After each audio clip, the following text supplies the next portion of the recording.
Iran में जारी protest के नतीजे में तकरीबन 100 से ज़ायद सिक्योरिटी एहलकारों को हलाक कर दिया गया है डिफरेंट प्रोटेस्टर्स की जानिब से।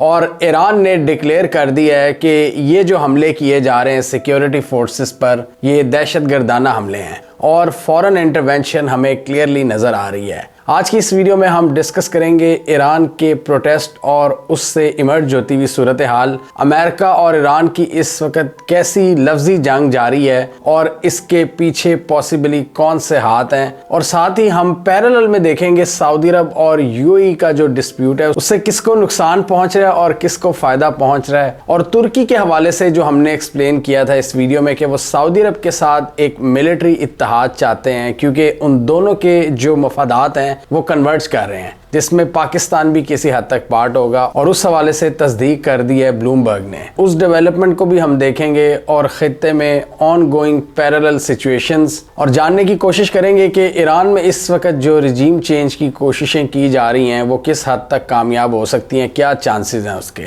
आइए जानते हैं।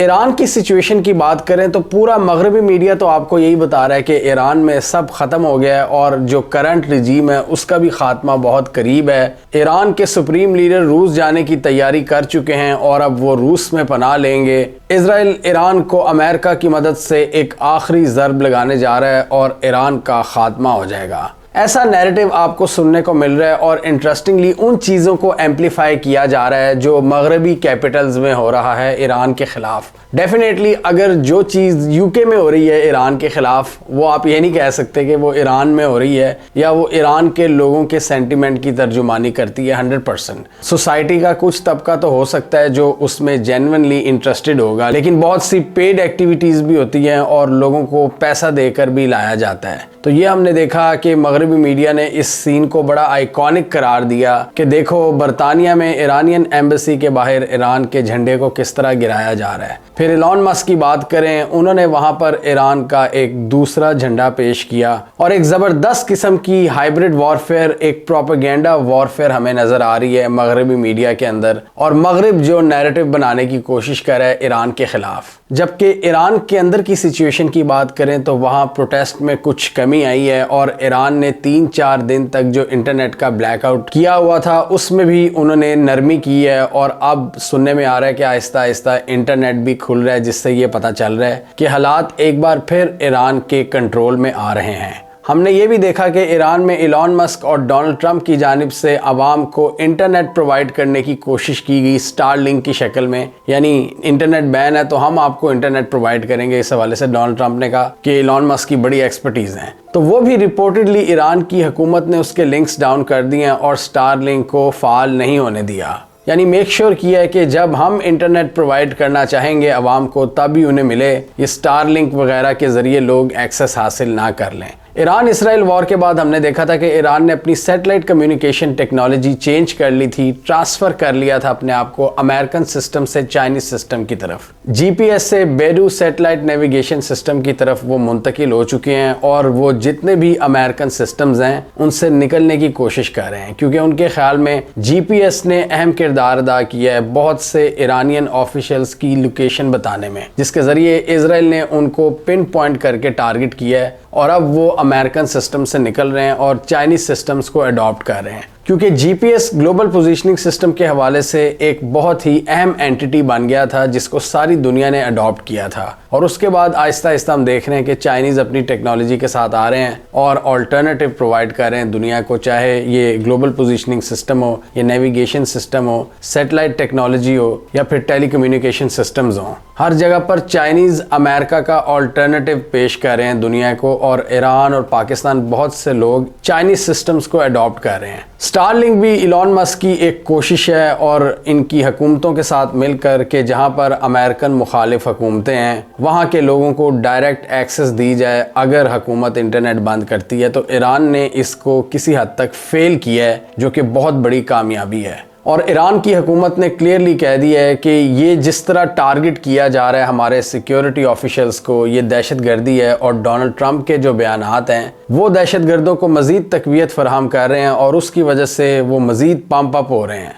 दूसरी तरफ ये मगरबी कुव्वतें रज़ा पहलवी को भी बहुत सपोर्ट कर रही हैं कि आप ईरानियन लोगों से मुखातिब हों और ईरान में मोनार्की के हवाले से बातचीत करें, और वो फुटेज शेयर कर रहे हैं 60s और 70s के मॉडर्न ईरान की कि देखो इनकलाब से पहले ईरान ये हुआ करता था और इन्होंने क्या बना दिया ईरान को। यानी वो इनको ये बताने की कोशिश कर रहे हैं कि ये जो सारा ये सिस्टम है जो इनकलाब के बाद वजूद में आया है, ये ह्यूमन राइट्स के ख़िलाफ़ है। आपको चाहिए कि आप हमारे सिस्टम को अडॉप्ट करें। और रज़ा पहलवी की जो इज़राइल के साथ मीटिंग्स हैं वो भी किसी से ढकी छुपी नहीं है। इज़राइल की पूरी कोशिश है रिजीम चेंज की ईरान के अंदर, और इस वक्त उनको ये अपॉर्चुनिटी मिली है ईरान के इंटरनल हालात की वजह से, जो हमने इस वीडियो में एक्सप्लेन किया था कि ईरान में क्या सिचुएशन है इकोनॉमी की। ईरानियन रियाल की कदर किस हद तक गिर चुकी है, इन्फ्लेशन 40% के करीब है, और इसमें बहुत बड़ी रीज़न ग्लोबल सैंक्शंस की है। और फिर ईरान इसलिए ऑफ़र करता है, बीच का रास्ता निकालने की कोशिश करता है कि हम न्यूक्लियर प्रोग्राम को लिमिट कर देंगे,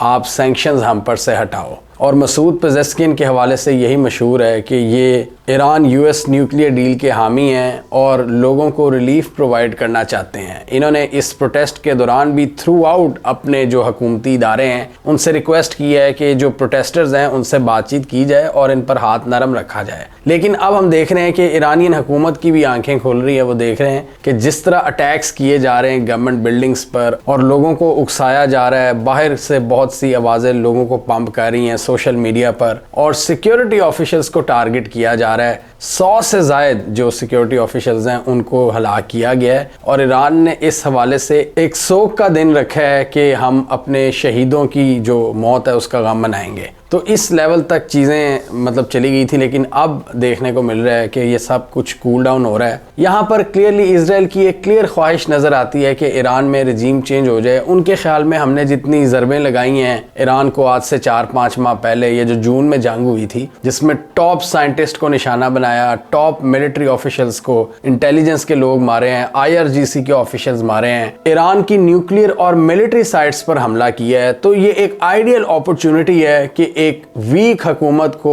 कारी ज़र्ब लगाओ और इनका खात्मा करो। और इस बार इंटरनली उन्होंने हालात को ख़राब करने की कोशिश की है और इसमें वो लोगों को पंप कर रहे हैं। इसमें इन्होंने इकोनॉमी का इस्तेमाल किया है। वैसे भी ये मगरबी कुव्वतों की एक स्टैंडर्ड प्ले बुक है कि आपने अगर किसी सिस्टम को आपने गिराना है जो आपको नहीं पसंद, आप सबसे पहले उसको इकोनॉमिकली वीक करते हो, आप उसको डिफरेंट जगहों पर फंसाते हो, सैंक्शंस लगाते हो, इस हद तक उसे मजबूर कर देते हो कि लोग वहाँ के उठ खड़े हों। और फिर जब लोग उठ खड़े होते हैं तो लोग ये नहीं सोचते कि इसमें कितना मगरबी हाथ है या कितना नहीं, लोग फिर वो एक मॉब मेंटालिटी बन जाती है जो के खिलाफ हो जाते हैं फिर अपने सेटअप के। क्योंकि लोग कहते हैं कि भाई आपकी इन्फ्लेशन इतनी ज़्यादा है, आपकी करेंसी की क्या कदर है, जॉब्स नहीं मिल रही, कारोबार हमारे नहीं चल रहे। तो इसी तरह हमने देखा था कि ईरान में ये प्रोटेस्ट बड़े जेन्युइन तरीके से शुरू हुए थे, जिसमें ईरान ने पहले बातचीत भी की है ताजिरों से, लेकिन उसके बाद ये जिस तरह फैले हैं वो हमने देखा है। और फिर इसमें मगरबी मीडिया जिस तरह वो तीलियां लगा रहा है और जिस तरह इसको प्रोवोक कर रहा है, वो एक बहुत बड़ा कोई फिनोमेना दिखाने की कोशिश कर रहे हैं। और इसलिए वो समझते हैं कि ईरान में जिस हद तक वो फॉल्ट लाइंस क्रिएट कर चुके हैं इकोनॉमी के हवाले से, महंगाई के हवाले से, और इनको टैक्टिकली जिस तरह वीक कर चुके हैं, ये अब हमारा चांस है, इजराइल ये समझता है। लेकिन क्या इजराइल की ये ख्वाहिश इतनी आसानी से पूरी हो सकती है? बिल्कुल भी नहीं। बहुत से लोग ये समझते हैं कि जिस तरह वेनेजुएला में ऑपरेशन किया है अमेरिका ने, या जिस तरह डोनाल्ड ट्रंप ये साउथ अमेरिकन कंट्रीज़ को धमकी लगा रहे हैं, ये हमने इस वीडियो में डिस्कस किया था कि ईरान साउथ अमेरिका नहीं है, ना ही ईरान वेनेजुएला है। ईरान मिडिल ईस्ट के अंदर आता है और यहाँ ईरान एक पुराना खिलाड़ी है जिसको हराना बड़ा मुश्किल है। बेशक आपने जितना मर्जी उसको वीक कर लिया है प्रोटेस्ट के ज़रिए, इकोनॉमी के ज़रिए, मिलिट्री ऑपरेशंस के ज़रिए, लेकिन ईरान की डेप्थ अभी भी बहुत ज़्यादा है। ईरान की अगर आप जियोग्राफी भी देख लें तो वो बहुत डिफ़िकल्ट है। ईरान के साथ अगर ये डायरेक्ट बैटल करते हैं तो ये एक बहुत बड़ी जंग को इन्वाइट करेंगे। ईरान का आप जोग्राफिया देखें तो हर तरफ से बड़े इंपॉर्टेंट रीजन इसको लगते हैं। पाकिस्तान इसको लगता है, अफगानिस्तान लगता है, ऊपर कैस्पियन सी है, सेंट्रल एशिया से इसकी कनेक्टिविटी है, फिर स्ट्रेट ऑफ हॉर्मूज है, यानी की चोक पॉइंट्स हैं ईरान के पास, इसके ज़रिए वो पूरी दुनिया की जो ऑयल ट्रेड है उसको मुतासिर कर सकता है, गल्फ ऑफ ओमान और ये स्ट्रेट ऑफ हॉर्मूज के ज़रिए। और अरब ममालिक को भी ये डर है, ये कुवैत को, सऊदी अरब को, जो इनके सामने हैं, इवन ये यूएई को भी, कि इनके साथ इतनी छेड़खानी ना की जाए, क्योंकि ये तो बिल्कुल हमारे सामने है। समंदर के कुछ किलोमीटर्स के बाद इनका इलाका शुरू हो जाता है, एक तरफ अरब है, एक तरफ फारस है, तो उनको भी पता है कि कितनी ज़्यादा डिस्टेबिलिटी कायम हो सकती है। तो इसलिए अरबों की भी यही कोशिश होगी कि इस कॉन्फ्लिक्ट को हवा ना दी जाए, स्पेशली सऊदी अरब की। ईरान की हिस्ट्री भी बहुत वसी है और एक करैक्टर है वहां पर माडुरो जैसा प्रेसिडेंट नहीं, एक मजबूत सिस्टम है जिसने कई साल सैंक्शंस का मुकाबला किया है और वेस्टर्न हॉस्टिलिटी को फेस किया है, इजराइल के हमलों को सस्टेन किया है उन्होंने।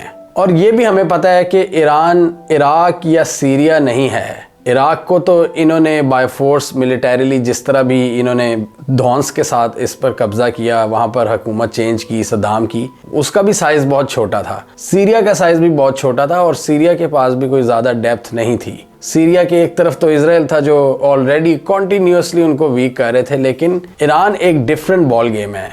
ईरान को आप इतनी आसानी से नहीं आप हरा सकते, और ईरान अगर गिरता है तो उसके बाद खतरे की घंटी बज जाएगी चाइना और रूस के लिए। चाइना और रूस जिनके स्ट्रेटेजिक पार्टनरशिप है ईरान से, और ईरान से वो एक बड़ी मिकदार में ऑयल भी सिक्योर करता है चाइना। तो चाइना की जो एनर्जी सिक्योरिटी है, जो ऑयल की सिक्योरिटी है, being the largest consumer of the world, तो वो ये नहीं चाहेंगे कि ईरान के अंदर ये मतलब जो उनका दोस्त सेटअप है उसका खात्मा हो जाए। वेनेजुएला में भी चाइना ने मुआहदे किए हुए थे, वो भी काफ़ी हद तक चाइना को वहाँ पर नुकसान होने जा रहा है या हो सकता है। तो वो तो अभी फ्यूचर में देखना है कि वेनेजुएला के अंदर जो इन्वेस्टमेंट थी, चाइना क्या निगोसिएशन करता है वेनेजुएला से या अमेरिका से उन इन्वेस्टमेंट्स के हवाले से। तो यहाँ ईरान का कायम रहना इनके लिए बहुत ज़रूरी है। इनका जो एक ईस्टर्न एक्सिस है एशिया की तरफ, चाइना, रूस और ईरान का, उसको कायम रखने में मदद देता है। और अगर ईरान गिर जाता है तो फिर एक प्रेसिडेंट सेट हो सकता है मिडल ईस्ट में कि फिर किसी का भी तख्ता उल्टा जा सकता है कि अगर इतनी स्ट्रॉन्ग मिलिट्री पावर भी नहीं रेजिस्ट करती अमेरिका के आगे, तो फिर पाकिस्तान को भी खतरा होगा और सऊदी अरब को भी खतरा होगा।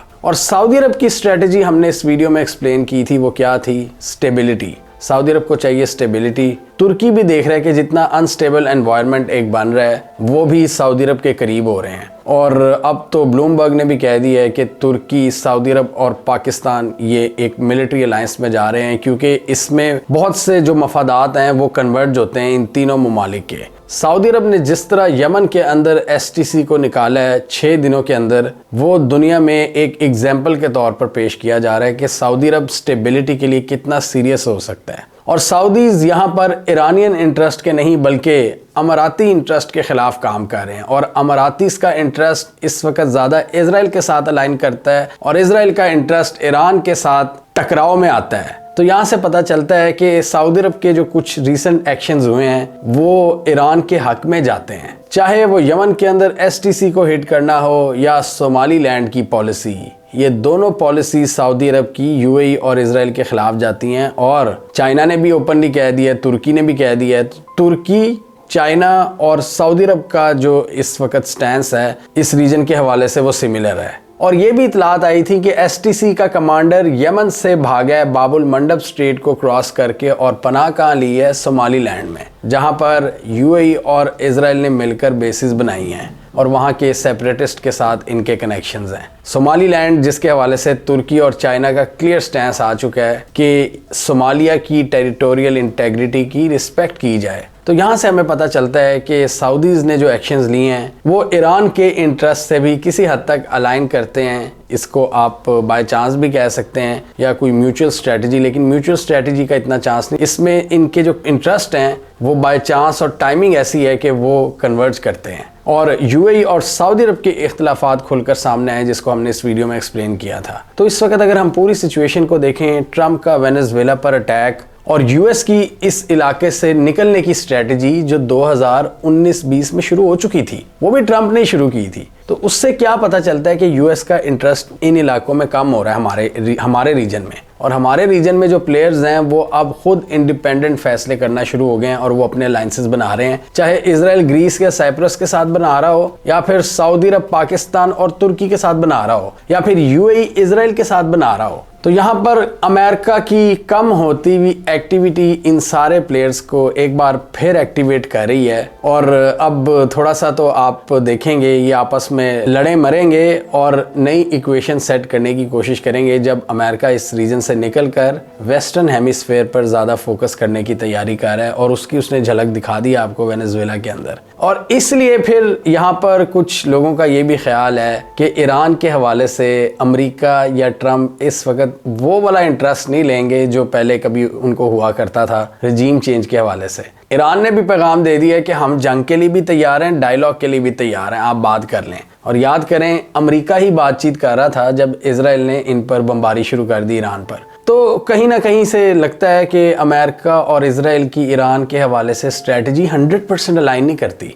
इसमें बहुत से इसमें इख्तलाफात हैं, डिफरेंसेस हैं। और जिस तरह सऊदी अरब की अमेरिकन से बड़ी अच्छी है, सऊदीज़ ने जिस तरह बड़ी बड़ी डील्स की हैं और सऊदी अरब भी स्टेबिलिटी चाहता है, तो अमेरिका भी किसी हद तक उस डिसीजन को रिस्पेक्ट करेगा। और वो कोई ऑल आउट वॉर की तरफ मेरा नहीं ख्याल जाएंगे ईरान को डिस्टेबलाइज करने के हवाले से। और अगर अमेरिका नहीं आता तो इजराइल अकेला ईरान को नहीं गिरा सकता। सेंटकॉम की प्रेजेंस मौजूद रहेगी, इंटेलिजेंस एजेंसीज की प्रेजेंस यहाँ पर मौजूद रहेगी। लेकिन जिस तरह फंड्स कम किए जा रहे हैं ट्रम्प की जानिब से, और जिस तरह वो कह रहे हैं कि हम फ़ौरन जंगों में नहीं पड़ेंगे, वो अलग बात है कि अपने इलाके में वो ज़रा चौधरी बनना चाह रहे हैं, लेकिन बाहर वो नहीं अब आएंगे। देखें आप जिस तरह यूरोप को अकेला वो छोड़ रहे हैं, ये सबसे बड़ी एग्जाम्पल है। और इस इलाके में जो रीजनल पावर्स हैं वो मिलकर अब इक्वेशंस सेट करना चाह रही हैं। और इसमें एग्जाम्पल हमें नज़र आ रही है पाकिस्तान की, सऊदी अरब की और तुर्की की। और इन तीनों का इत्तेहाद एक बहुत ही ज़बरदस्त चीज़ होगी इस रीजन में म्यूचुअल सिक्योरिटी के लिए। सऊदी अरब ने भी हमसे तभी इत्तेहाद किया जब इजराइल ने कतर पर हमला किया, और वो इजराइल को क्लियर पैगाम दिया था सऊदी अरब ने। सऊदी अरब के सारे इकदामात इस वक्त इजराइल से ऑपोजिट खड़े नजर आ रहे हैं और इजराइल के साथ खड़ा हुआ है यूएई। और अमेरिका इन सारी डेवलपमेंट्स को देख तो रहा है, लेकिन बहुत ज़्यादा इंटरवेंशन नहीं नज़र आ रही हमें अमेरिकन की यहाँ पर, जो कि बड़ी ही एक इंटरेस्टिंग चीज़ है। लेकिन डोनाल्ड ट्रंप की पॉलिसीज़ के ऐन मुताबिक है कि हमने इंटरवेंशन नहीं करनी। और ये तो इन्होंने सऊदी अरब के अंदर खड़े होकर कहा था, नियोकॉन्स पर तनकीद की थी, इंटरवेंशनिस्ट पर, कि हमारी पॉलिसीज़ बिल्कुल गलत रही हैं। और उन्होंने खुलकर लताड़ा था अमेरिकन को, डोनाल्ड ट्रंप ने, आज से चंद माह पहले सदर बनने के बाद ही। और ईरान पर भी हमला उन्होंने तब किया जब इजराइल ने हमला किया, और उसके बारे में भी हमने इस वीडियो में एक्सप्लेन किया था उस वक्त जून में, कि उसका भी 100% नहीं पता कि किस हद तक इन्होंने ईरान को डैमेज किया, या वो जो स्ट्राइक्स थी वो सिंबॉलिक स्ट्राइक्स थी। तो जो ईरान का ज्योग्राफिया है, जिस तरह हमें जो इशारे मिल रहे हैं बातचीत के, और जिस तरह डोनाल्ड ट्रंप डिसइंटरेस्टेड नज़र आ रहे हैं क्योंकि उनका फोकस ज़्यादा अपने रीजन की तरफ है, अमेरिका की तरफ है, साउथ अमेरिका की तरफ है, तो क्या वो इजराइल के कहने पर यहाँ रिजीम चेंज की कोशिशें करेंगे? मेरा नहीं ख्याल, क्योंकि उनको भी पता है ईरान की डेप्थ का और ईरान की पावर का। उनको भी पता है कि ईरान ना तो सीरिया है ना ही वेनेजुएला है। और ये बातें जो मीडिया में फैलाई जा रही हैं कि ईरान के सुप्रीम लीडर रशिया में पनाह लेने के लिए तैयारी कर चुके हैं, ये भी लार्जर प्रोपेगेंडा का एक पार्ट है। और ईरान अगर गिर जाता है तो दूसरे ममालिक के लिए भी ख़तरे की घंटी होगी कि अगला नंबर आपका हो सकता है, चाहे वो पाकिस्तान हो, चाहे सऊदी अरब हो, चाहे वो तुर्की हो। और चाइना और रूस का जो ईस्टर्न एक्सिस है उसमें भी एक बहुत बड़ी दरार आ जाएगी, उसको भी वीक कर दिया जाएगा। तो वो भी ये अच्छी तरह समझते हैं कि ईरान का गिरना हम सब के लिए कितना नुकसानदेह साबित हो सकता है। तो एशिया में ये एक अंडरलाइंग अंडरस्टैंडिंग तो है, ये सारे समझते हैं,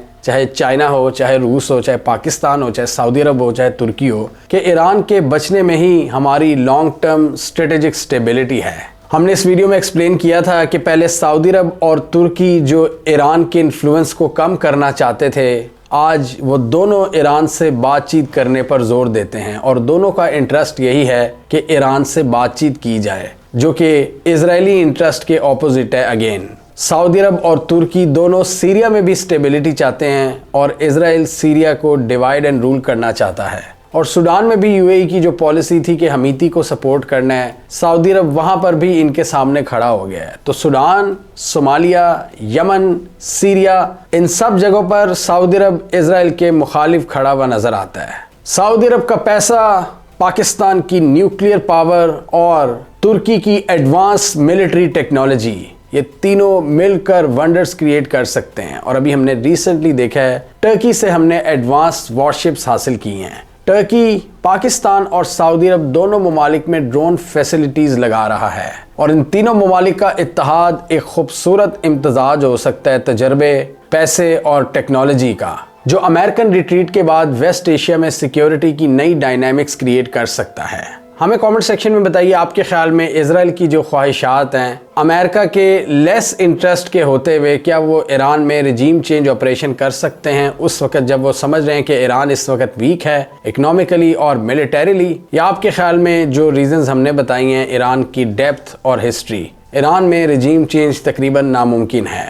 क्या आपके ख्याल में पाकिस्तान, सऊदी अरब और तुर्की की कोई कोवर्ट सपोर्ट हासिल है ईरान को इस पूरे मामले में? आप क्या समझते हैं? कमेंट कीजिए। इसके अलावा हमारा यूट्यूब चैनल सब्सक्राइब कर लो, साथ ही वो बेल आइकॉन भी दबा लें ताकि वो स्टोरीज दुनिया भर से पाकिस्तान से जिनकी मेन स्ट्रीम मीडिया पर प्रॉपर कवरेज नहीं होती, हमारे प्लेटफॉर्म के थ्रू आप तक टाइम पर पहुंच जाएं।